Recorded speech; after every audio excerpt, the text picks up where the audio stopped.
할렐루야. 오늘도 주회 전에 함께 나와 예배드리는 모든 성도님들, 또 병중에 또 각자의 처소에서 온라인으로 예배 가운데 참여하시는 모든 분들 주님의 이름으로 환영하고 축복합니다. 계속되는 장마와 폭우 가운데 뉴스를 보면 참 가슴 아픈 일들이 많이 있습니다. 일로 인해 어려움을 겪고 있는 이웃들이 어려움을 잘 극복하고 일어날 수 있도록 우리의 사랑을 전하고 또 기도하는 우리 모든 성도님들 되시길 진심으로 기도합니다. 또 우리 장로님께서 기도해 주셨던 것처럼 영아부, 유치부, 여름 성경학교가 어제부터 해서 지금 진행이 되고 있습니다. 우리 귀한 자녀들이 어릴 때부터 주의 말씀 가운데 배우고 확신한 가운데 자라가게 하시고 아버지 하나님이 나의 가장 소중한 나의 가장 큰 영원한 기업이라는 것을 깨달아 알게 되는 귀한 여름 성경학교가 될 수 있도록 우리 자녀들의 마음 가운데 여호와 샬롬의 역사가 일어나도록 함께 기도해 주시기 바랍니다. 오늘 마태복음 25장 31절에서 40절 말씀 가지고 영원한 생명은 누구에게 허락되는가? 라는 제목의 하나님 말씀 함께 나누고자 합니다. 모든 사람은 영원한 생명에 대한 열망이 있습니다. 심지어 육체로 소멸하여 끝난다라고 주장하는 사람들도요, 막상 소멸의 때가 다가오면 영원한 생명을 열망하게 되는 것이 모든 생명의 모습입니다. 테슬라의 최고 경영자 일론 머스크가 인간의 뇌를 가상 공간에 이동시킨 다음에 다시 불러들이는 기술, 일종의 뉴럴 링크라고 불리는 기술을 통하여서 영생을 구현할 수 있다라고 얘기했죠. 영생을 구현할 수 있다. 그러나 영생은 인간의 한낱 기술로 구현해낼 수 있는 것이 아니라는 것 우리는 잘 알고 있습니다. 뭐 영생을 체험하는 정도는 가능할 수 있을지 그것도 모르겠지만 영생은 못하더라도 사람들은 최대한 오래 살려고 노력을 합니다. 그래서 노화 방지 시장 규모가 연평균 10%씩 고속 성장하고 있어요. 빠르게 감소하고 있는 시장들도 있지만 이 노화 방지를 위한 시장이 고속 성장하고 있습니다. 전 세계 건강관리 시장 규모는 이미 반도체와 자동차 시장을 합친 것보다 훨씬 더 큽니다. 그래서 인공지능 빅데이터 기술을 갖춘 기업들은 너나 할 것 없이 이 시장으로 다 같이 뛰어들고 있습니다. 다들 답은 몰라요. 하지만 답이에 가까운 것을 갑이라고 주장하면서 사람들이 가지고 있는 영생에 대한 열망과 이생에 대한 두려움을 끊임없이 시장 가치로 바꿔가면서 돈을 버는 이 시대 가운데 우린 살아가고 있어요. 이 엄청난 무한 경쟁 속에서 성경은 자신의 길을 걸어갑니다. 하나님께서는 이미 이 영생의 비밀을 우리들에게 말씀하셨거든요. 다만 사람들이 믿지 않을 뿐입니다. 요한복음 17장 3절에 그와 같은 진리가 이렇게 쓰여 있습니다. 같이 한번 읽어볼까요?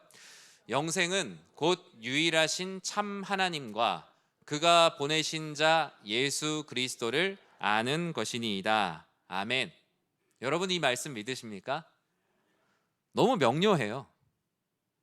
그러나 사람들은 무언가 기사화되고 과학, 기술, 저마다 객관성을 가진 것을 통해서 말할 때만 그것을 진리라고 믿는 저는 병에 걸렸다라고 생각합니다. 하나님께서 말씀하셔서 이미 진리로 선포됐는데 뭔가 뉴스에 나와야 돼요. 아니면 논문으로 발표가 돼야지만 그것을 진리라고 여기는 일종의 병에 걸린 사회다라고 저는 진단합니다. 만약에 오늘 이 말씀이 뉴스에 나온다라고 한번 생각해 볼까요? 여러분, 영생에 대한 비밀이 밝혀졌습니다. 하나님 말씀에 보니까 영생은 곧 유일하신 참 하나님과 그가 보내신 자 예수 그리스도를 아는 것으로 밝혀진 게 아니라 이미 그렇게 정해져 있다고 합니다. 그러면 아마 믿는 사람들도 에이, 성경 말씀을 거기에 가지고 오시면 어떡합니까? 라고 말하는 저는 병에 걸렸다라고 생각을 합니다. 이미 진리는 선포되어 있고 영생은 무엇인지가 모두에게 공개되어 있는 사회를 우리는 살아가고 있지만 하나님께서는 그 가운데 우리들에게 오직 믿음을 요구하실 뿐이죠.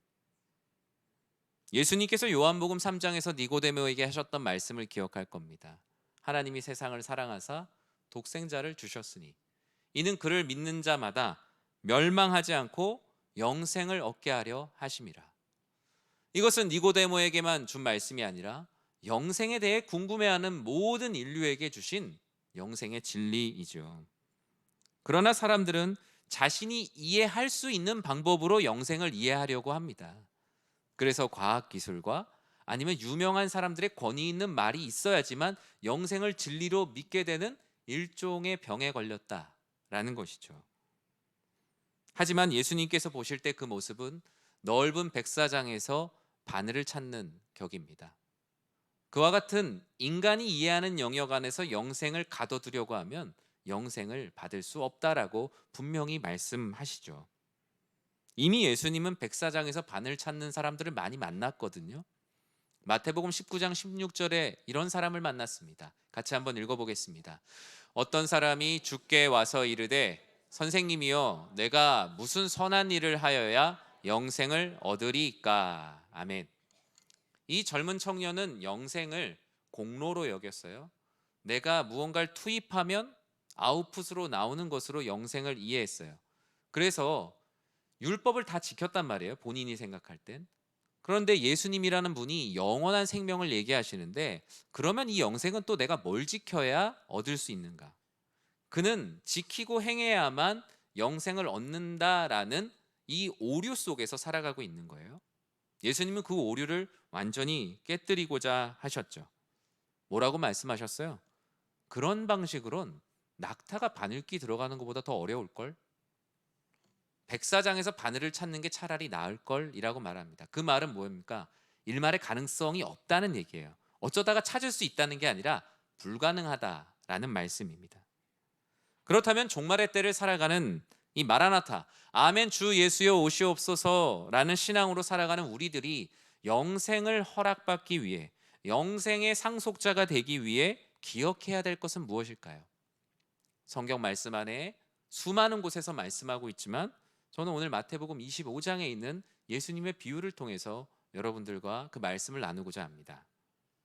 마태복음 25장에는 세 가지 이야기가 나옵니다. 어떤 이야기 나오죠? 어떤 이야기 나오죠, 우리? 네, 여러분 다 아는 거예요. 열처녀. 아시죠? 이름은 몰라도 10명인 건 아시잖아요. 열처녀. 그리고 또 뭐 있죠? 종들에게 뭘 나눠줬죠? 달란트. 네, 잘 아시네요. 열처녀, 달란트, 양과 염소의 비유. 세 가지를 말하고 있는데 주제는 같아요. 종말의 때를 그리스도인으로서 어떻게 살아갈 것인가 라는 비유의 말씀입니다. 그래서 저도 신학대학원 성경 공부할 때 25장 열, 달, 양 이렇게 외웠어요, 그냥. 네. 그래서 그게 외웠던 게 아직도 저절로 기억이 납니다. 예수님은 왜 비유로 얘기하실까요? 오늘 본문도 비유인데요. 비유라는 그 영어 단어를 보면 패러블, 우화라는 뜻을 쓰잖아요. 우화. 그런데 이 비유라는 단어의 패러블이라는 단어의 어원, 헬라어 어원이 파라, 옆에, 그리고 발로, 던져두다, 옆에다가 둔다는 얘기예요. 그러니까 그냥 머리를 열어갖고 강제로 칩을 심어갖고 가르쳐주는 지식이 아니라 옆에다가 두고 쪽지를 한번 열어보고 스스로 진리를 깨닫게 하는 방식이 비유입니다. 예수님은 진리를 그냥 강제로 사람에게 이식시킨 것이 아니라 비유를 통해서 하나님께서 주신 자유의지 안에서 그들이 깨달아 은혜를 알기를 원하셨습니다. 마치 일론 머스크가 뇌에다 칩을 심어서 업로드 다운로드 할 수 있는 영생의 지식의 형태가 아니라 주님은 옆에 두는 방식으로 주님의 사랑을 깨닫기를 원했다라는 것이죠. 마지막 날에 주님은 이 모습을 어떻게 말씀하고 있습니까? 우리 비유의 첫 시작을 31절 말씀을 통해서 같이 열어보겠습니다. 함께 읽겠습니다. 인자가 자기 영광으로 모든 천사와 함께 올 때에 자기 영광의 보좌에 앉으리니 아멘. 이 말씀은 무슨 말씀이냐? 예수님께서 이 땅에 아기 예수님 육신의 옷을 입고 왔을 때는 사람들이 저분이 메시아인지 아닌지 구원자인지 구원자가 아닌지 알 수가 없었어요. 왜냐하면 예수님께서 하나님의 영광을 숨기고 오셨거든요. 그런데 주의 재림의 때, 심판의 때는 어떠냐? 누구도 부정할 수 없게 오신다는 거예요. 예수님이 자기 옷 입고 자기 차 타고 자기 자리에 앉으신다는 얘기입니다. 이전에는 사람들이 알아보지 못하게 숨어서 오셨는데 이제 예수님께서 누가 봐도 지금 주의 심판의 때구나. 어느 누구도 이것을 부정할 수 없구나. 예수님을 믿지 않는 이들도 지금 우리가 주의 심판대 앞에 섰구나라는 것을 알 수 있도록 모든 희미하고 애매하고 분명하지 않았던 것들이 확실하게 드러나는 그때 31절은 주의 재림의 때가 바로 이렇다라고 말합니다. 모든 것이 분명해지는 그때 주님께서는 더 분명하게 무슨 일을 우리들에게 보여주시는데요. 32절과 33절에 모든 것이 분명해지는 그때 주님께서 이와 같은 일을 하신다라고 말씀하십니다. 같이 한번 읽어볼까요? 모든 민족을 그 앞에 모으고 각각 구분하기를 목자가 양과 염소를 구분하는 것 같이 하여 양은 그 오른편에 염소는 왼편에 두리라. 아멘. 주의 재림의 날 너무나 명확하고 심플합니다. 주님은 한 사람도 예외 없이 주님 앞에 모이게 한다라고 말씀하십니다. 사실 이 말씀은 옆에 있는 제자들의 환상을 깨기 위한 말씀이기도 했거든요. 왜냐하면 제자들은 지극히 민족주의적이고 국수주의적이고 현세적이고 지상주의적인 천국관을 가지고 있었어요. 쉽게 말하면 천국이 뭔가 영적인 의미가 아니라 지금 우리가 로마 식민지의 삶을 살고 있는데 로마를 깨부수고 또 다른 제국에 출현. 그래서 우리도 옆에서 한 자리 하고 싶은 마음들이 있었다라는 겁니다. 그래서 어땠어요? 제자들이 엄마 데려오잖아요. 엄마가 와서 우리의 한 자리에 앉혀달라고 얘기하는 장면이 성경에 기록되어 있지 않습니까? 그런데 제자들은 유대인들이잖아요, 대부분. 유대인들의 이 구원관이 그런 게 있었어요. 장차 주의 재림의 때가 오더라도 하나님의 심판의 때가 왔을 때 우리들은 열외라는 생각을 갖고 있었다는 겁니다. 유대인들은 다른 이방인들은 자신들이 했던 일로 어떻게 잘해서 뭐 하나님이 좀 봐주시면 천국에 가고 우리는 유대인이란 자체만으로 주의 심판의 때를 맞이하지 않아도 된다. 그런데 예수님은 뭐라고 말합니까? 한 사람도 예외 없다. 열외 없음이라고 오늘 말씀에서 우리들에게 말씀합니다. 그리고 목자가 양과 염소를 구분하는 것과 같이 양은 그 오른편에 염소는 왼편에 둔다라고 말씀합니다. 주님은 모든 사람들이 예외 없이 신 앞에 단독자가 된다라고 말합니다. 하나님 앞에 모든 자신을 가리는 베일을 벗고 여호와 하나님 앞에 진실한 나로 선다라고 말씀하죠. 엄마 신앙의 치마폭도 그때는 나를 지켜줄 수가 없습니다. 엄마가 교회 가서 열심히 기도해. 그러면 내가 잘 되지. 그 신앙의 치마폭도 다 사라집니다. 배우자의 신앙의 뒤편에도 숨을 수 없어요. 여보, 당신이 교회 가서 열심히 기도해서 우리 가정 잘 일으키라고. 배우자의 신앙의 뒤에도 숨을 수가 없어요. 직분의 뒤에도 숨을 수 없어요. 목사라고 장로님이라고 권사님이라고 그 직분이 내 믿음이 되지는 않거든요. 모든 베일이 벗겨지고 하나님 앞에 적나라하게 서게 되는 것이 31절, 32절, 33절의 말씀입니다. 모든 것이 다 드러난 이들을 향해 주님께서는 목자가 양과 염소를 구분하듯 주의 오른편에는 양과 같은 이들을, 주의 왼편에는 염소와 같은 이들을 두겠다라고 말씀하십니다. 중간에 선 사람들은 어느 누구도 없는 거예요. 미국 뉴욕 메트로폴리탄 미술관에 가면 양과 염소의 나눔이라는 비잔틴 모자이크 모사본이 있습니다. 레플리카가 있어요. 원작은 이제 6세기경이고 레플리카는 20세기 초에 나왔죠. 중앙에 예수님이 앉아 계시고 예수님 기준으로 오른쪽에 빨간 천사, 왼쪽에 파란 천사 있습니다. 그림에 대한 해석이 되게 많더라고요. 그 중에 주류의 해석은 예수님 오른쪽에 있는 빨간 천사의 표정이 뭔가 이래도 되나? 약간 어안이 벙벙한 표정입니다. 우리가 왜 이쪽에 있지? 라는 표정이고요. 예수님 왼쪽에 있는 천사는 무언가 의기양양합니다. 그리고 그들은 염소와 함께 있습니다. 왜 이들을 이런 표정으로 그렸을까? 말씀을 통해서 한번 좀 봤으면 좋겠는데요. 아주 중요한 결정의 순간인 건 분명합니다. 어떤 결정이죠? 영생, 오 영별. 영생이냐 영벌이냐, 영원한 생명이나 영원한 벌이냐, 우리는 이 날 앞에 모두 다 열애 없이 서게 됩니다. 그렇다면 양과 염소, 주의 오른편과 왼편에 구분된 사람들은 어떤 기준으로 구분된다고 주님께서 말씀하실까요? 우리 오른편에 서 있는 34절에 있는 분 말씀을 같이 한번 읽어보겠습니다.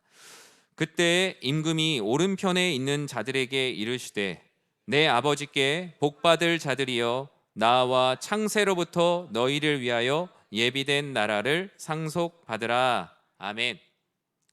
주의 오른편에 있는 자들에게 주님께서 말씀하십니다. 너희는 영원한 생명을 얻을 것이다. 그와 같은 말씀을 이렇게 하세요.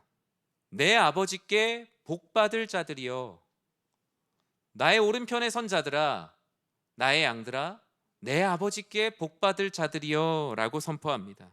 그 복이 무엇입니까? 오늘 본문에 이렇게 말합니다. 창세로부터 너희를 위하여 예비된 나라를 상속받는 거예요. 복과 예비된 나라는 곧 영원한 생명이에요. 즉 내 오른편에 있는 양과 같은 너희들아, 너희는 영원한 생명을 얻으리라 라고 말씀하십니다. 그런데 뭐 근거가 없잖아요. 밑도 끝도 없이 말씀하시는 그 주님의 놀라운 선포 앞에 무언가 너무 좋지만 이유를 이제 잘 모르는 거예요. 우리가 OX 퀴즈 한 번을 맞춰도 환호성을 부릅니다. 가운데 제가 지금 퀴즈를 내고 이 가운데 줄을 딱 꺼서 정답은 오른쪽에 있는 분들입니다. 그러면은 다 같이 와 하실 거예요. 문제 하나를 맞춰도 우리가 환호를 지르는데 너희에게 복이 있을 것이다. 창세로부터 예비된 나라를 상속받을 것이다. 영원한 생명을 줄 것이다 라면서 한편에 있는 이들에게 선포했을 때 그들은 얼마나 기뻤겠습니까? 그 환호성 속에 주님의 음성이 들려와요. 그리고 그들의 궁금한 마음이 있습니다. 왜 너희를 나의 오른편에 양과 염소를 고르는 목자가 양을 고르듯 이쪽에 내가 두었을까라는 이유를 주님께서 말씀하시죠. 왜 오른편에 두었는가? 35절과 36절에 그들에게 다음과 같이 말씀합니다. 우리 같이 한번 읽어볼까요?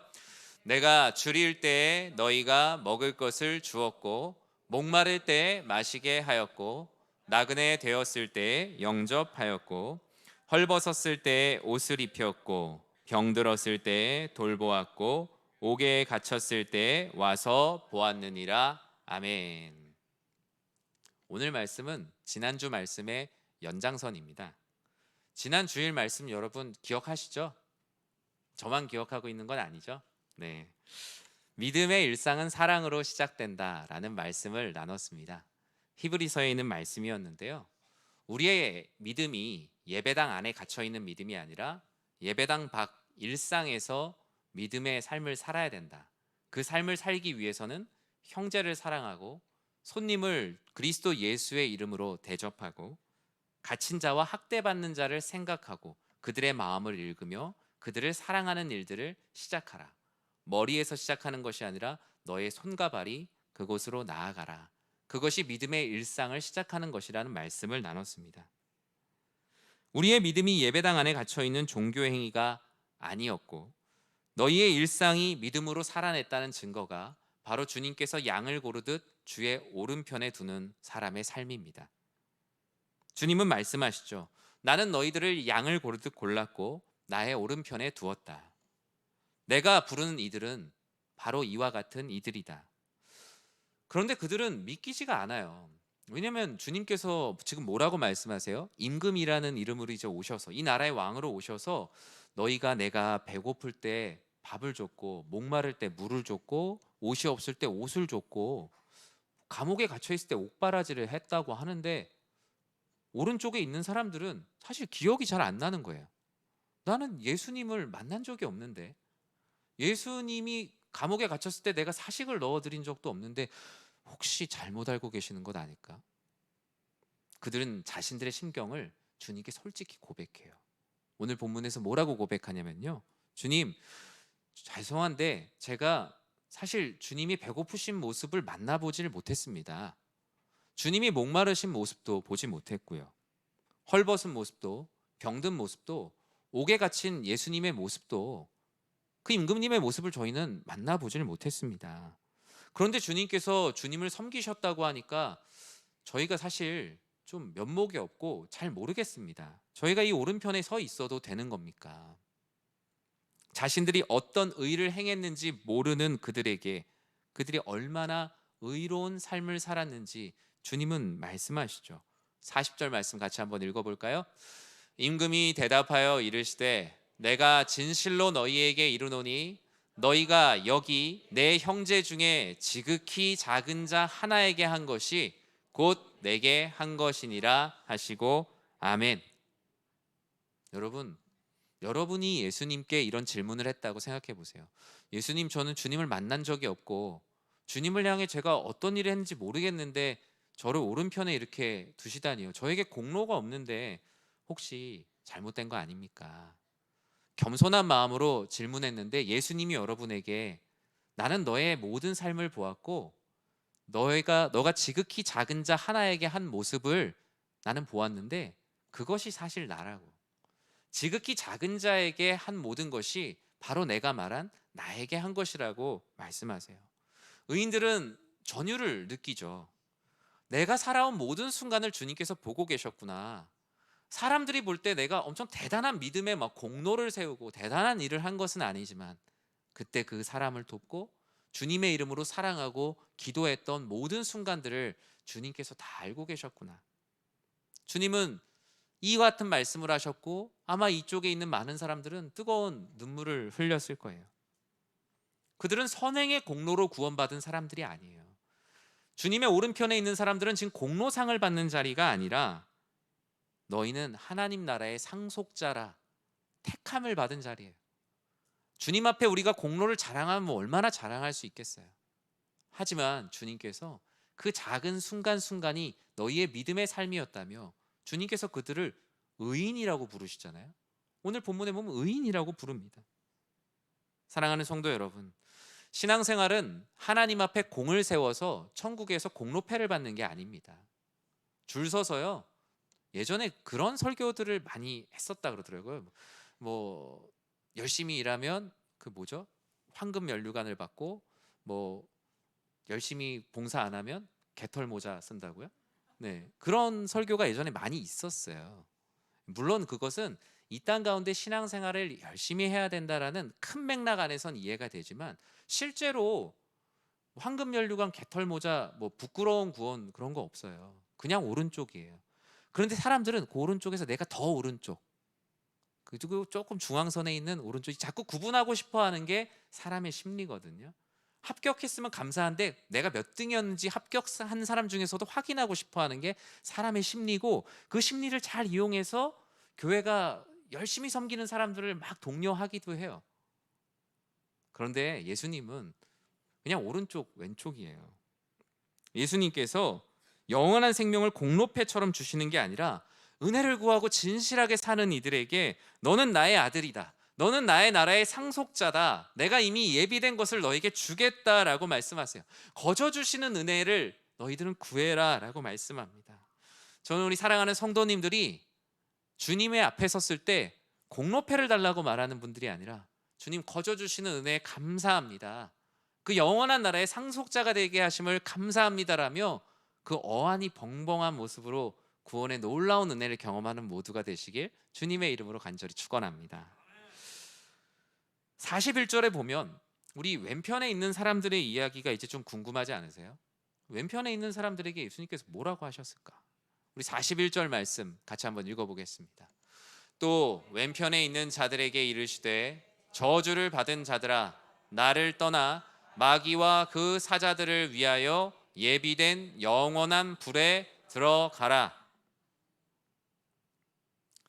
여러분, 강단에서 그 천국과 지옥에 대한 얘기가 없으면 저는 교회는 접어야 된다고 생각합니다. 언제부턴가 이 지옥에 대한 말씀들이 모호해지면서 신앙생활도 모호해졌어요. 근데 성경은 말씀해요. 영생 또는 영벌입니다. 주의 왼편에 있는 자들에게 말씀하세요. 영원한 불에 들어가라고요. 심판의 때에 임금으로 비유된 주님은 오른편에 있는 자들에겐 내 아버지의 복을 받을 자들이라고 한없이 그들에게 축복하십니다. 창세전부터 갑자기 내가 즉흥적으로 만들어낸 게 아니라 창세전부터 예비된 나라의 상속자요 영생을 얻으리라고 말씀하셨습니다. 그러나 왼편에 섰던 이들에겐 그렇게 말씀하지 않으셨어요. 왼편에 있는 사람들도 나름 기대했을 수 있습니다. 오른편에 있는 사람들도 저런 큰 은혜를 받는 거 보니 우리는 그보다 더 큰 은혜를 받는 것인가? 라고 생각하는, 전혀 깨닫지 못하는 이들도 있었을 거고요. 반대로 아차 싶은 분들도 있을 거예요. 내가 어떤 신앙생활을 했는가? 임금의 기준이 무엇이었어요? 지극히 작은 자 하나를 주님과 같이 섬기는 자, 믿음으로 삶을 살아내는 자, 믿음을 공치사하고 거칠해하는 삶이 아니라 모두에게 진실함으로 살아가는 자들을 구원하시는 모습을 보며 나는 과연 그런 삶을 살았는가? 그 말씀이 그들의 내리를 스쳤을 것입니다. 그런데 주님은 왼편에 있는 자들에게 예비된 영원한 물에 들어가라. 주님께서 즉흥적으로 그들을 혼내시는 것이 아니라 예비된 영원한 불에 들어가라. 그런데 기준이 같아요. 42절과 43절의 기준은 같은데 반대로 뒤집어진 말씀이 쓰여 있습니다. 같이 한번 읽어볼까요? 내가 줄일 때에 너희가 먹을 것을 주지 아니하였고 목마를 때에 마시게 하지 아니하였고 나그네 되었을 때에 영접하지 아니하였고 헐벗을 때에 옷 입히지 아니하였고 병들었을 때와 옥에 갇혔을 때에 돌보지 아니하였느니라 하시니. 뒤집어져 있는데 느낌이 되게 다르죠. 예수님께서 말씀하세요. 너희는 내가 줄일 때 먹을 걸 안 줬다. 목마를 때도 목마름을 그냥 보고만 있었다. 나그네 되었을 때도 길 밖에 세워두었다. 헐벗었을 때 벗은 채로 그대로 수치를 감당하게 했다. 병들었을 때 병들어 죽도록 놔뒀다. 옥에 갇혔을 때 갇힌 자를 생각하지 않았다. 보통은 보면 이 말씀을 듣고 깨달아야 되잖아요. 그런데 그 왼편에 섰던 이들은 왼편에 설 만한 상황이었던 것 같아요. 비유에서는 그들이 예수님께 뭐라고 대답했냐면요. 예수님이 언제 배고픈 상태로 저한테 오셨습니까? 제가 예수님이었으면 대접했죠. 예수님이 나 예수님이다 했으면 제가 하던 일을 멈추고 와서 했죠. 왜 예수님으로 나타나지도 않으셨으면서 왜 저희 보고 그냥 보고 넘어갔다고 하십니까? 오히려 예수님 앞에 자신의 억울함을 호소하고 원망하고 불평을 쏟아냅니다. 예수님은 같은 말씀을 오른편에 있는 자들과 같은 기준의 말씀을 왼편에 있는 자들에게 말씀하세요. 45절에 무엇이라고 말씀합니까? 같이 읽겠습니다. 이에 임금이 대답하여 이르시되 내가 진실로 너희에게 이르노니 이 지극히 작은 자 하나에게 하지 아니한 것이 곧 내게 하지 아니한 것이니라 하시리니 아멘. 주님은 말씀하세요. 섬겨야 될 사람과 섬기지 말아야 될 사람이 없다. 모든 사람을 죽게 하듯, 모든 사역을 죽게 하듯 하는 것, 그것이 믿음이라는 거예요. 믿음이라는 것이 이 종교기관, 이 예배당 안에서 예배를 드리는 것이 믿음의 전부가 아니라 이곳을 포함해서 예배당 밖에서도 믿음의 일상을 살아내는 것. 갇힌 자, 박해받는 자, 가난한 자, 억눌린 자, 지극히 작은 자 하나를 대하는 것이 주님을 대하는 모습이라는 거예요.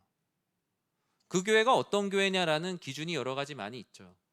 그 교회에서 연약한 사람을 대하는 교회 리더들의 모습이 그 교회의 정체성이에요. 새가족, 가끔 방문하는 성도님들, 아픈 분들, 연약한 분들 앞에 교회가 어떤 모습으로 사역을 하고 어떤 사역을 개발해내고 어떤 일을 하느냐가 그 교회가 하나님 앞에 선 모습이에요. 저는 우리 교회가 주의 오른편을 향하는 교회가 되길 진심으로 기도합니다. 교회 사역이 복잡하지 않아요, 사실. 말씀에 있는 사람들을 찾아가서 주님의 사랑으로 돕는 게 땅끝까지 나아가는 삶입니다. 열방을 향해 나아가는 삶이고요. 사랑하는 가족들을 구원하는 가장 빠른 지름길이에요. 말씀의 결론을 맺습니다. 영원한 생명은 온전한 신자에게 허락되는 겁니다. 종교적 신자가 아니라 온전한 신자.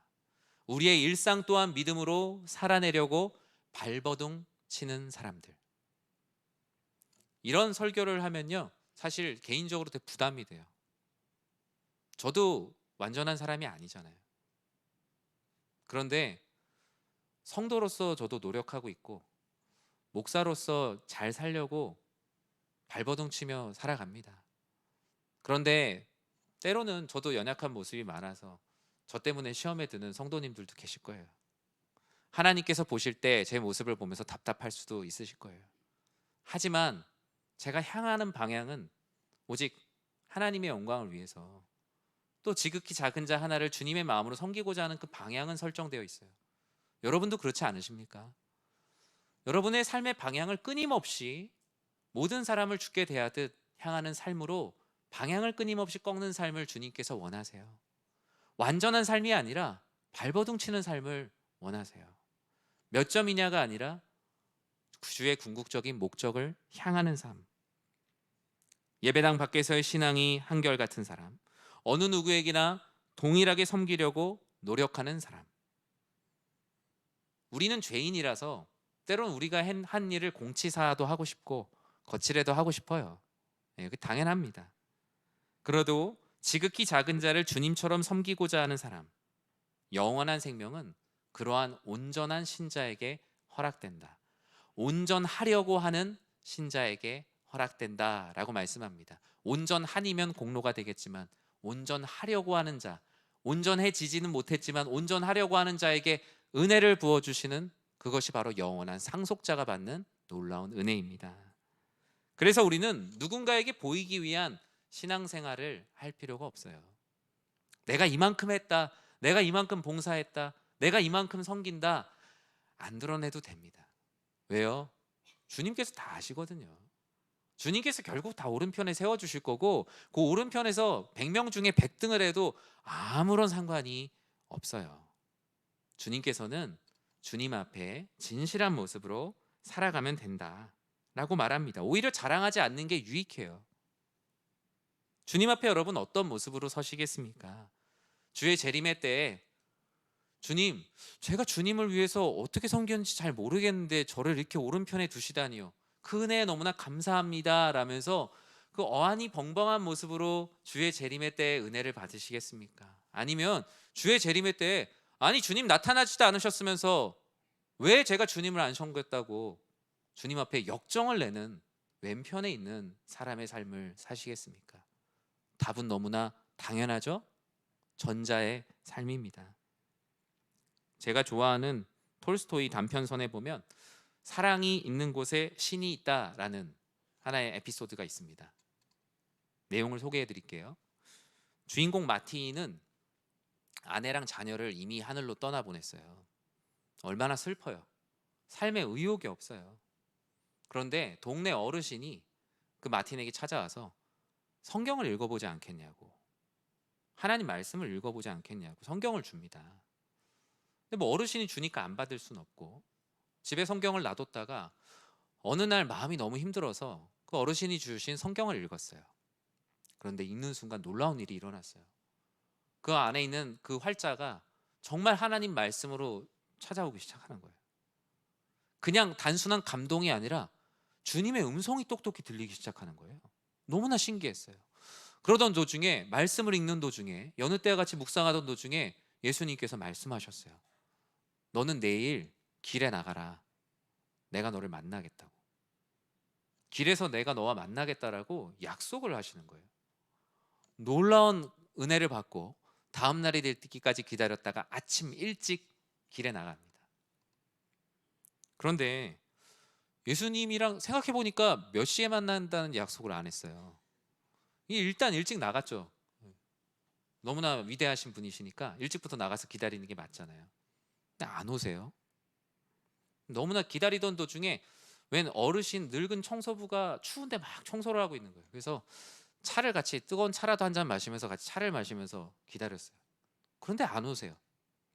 그런데 저쪽에 웬 젊은 여인이 삐쩍 말랐는데 애를 안고 막 힘겹게 서 있는 거예요.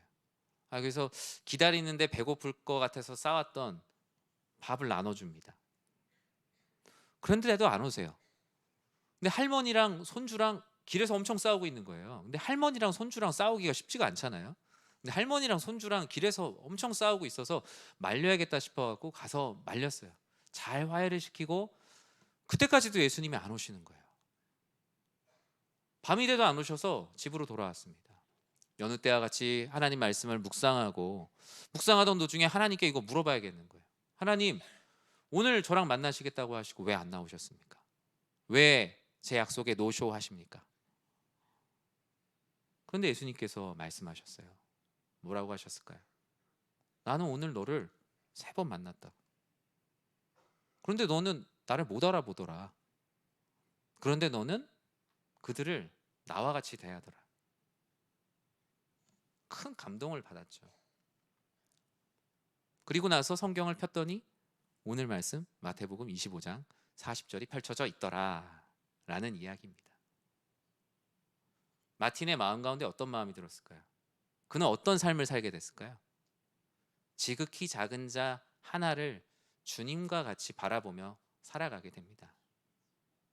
그는 주의 오른편에 설 자요, 주님께서 기뻐하시는 삶을 살아가게 됩니다.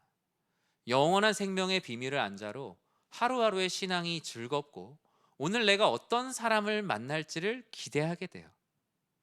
나를 화나게 하는 사람도, 내가 갈등하게 하는 사람도, 심지어 나를 힘들게 하는 사람도 그 안에 계시는 주님의 그림자를 보고 싶어서 하루를 즐거움으로 시작하게 됩니다.